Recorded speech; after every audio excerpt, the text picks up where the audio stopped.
ကတော့ဒီမနက်မိုးလင်းလေးမှာတော့မနက်မိုးလင်းပြီဆိုတော့ငါဖန်ဆိုင်သွားမယ်ကိုလုံးနဲ့ကိုဆိုအလုံးကိုစီတဲ့ဆိုတော့ကဲလုံးတော့သွားမယ်ကဲမောင်လေးရေကိုဆိုင်ရေလာမမတို့ဟိုဈေးတိုင်းသွားမယ်လေကဟိုနေကလေးသမားကိုဖုန်းဆက်လိုက်အောင်မမပဲဆက်လိုက်တော့မယ်ကွယ်မောင်လေးညောင်းနေအောင်မယ်ကလေးကလေးကလေးသမားချောဆောက်ဖုန်းဆက်နေပါရဲ့ရှင်ကလေးသမားချောဆောက်ဖုန်းဆက်နေပါရဲ့ရှင်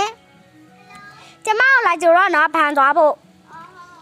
ကဲသွားပါမယ်ရှင်ခုမှပဲဖန်ရောက်တော့တယ်ကွယ်တယောက်မှလည်းဖန်လန်းလာမထုတ်သေးဘူး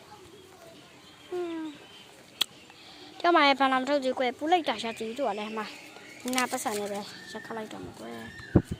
ဟာပြလိုက်တာရခမဲရှင်တို့လည်းရက်ခပြီမနော်ဟာ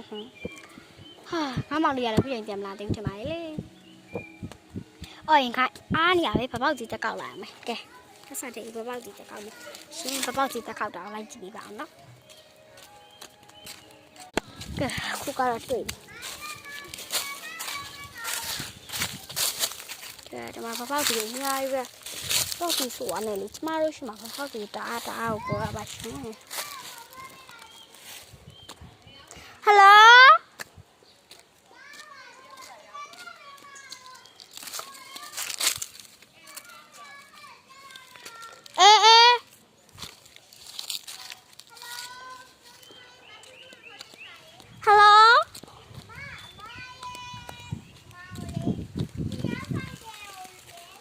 爸爸的搞不完先，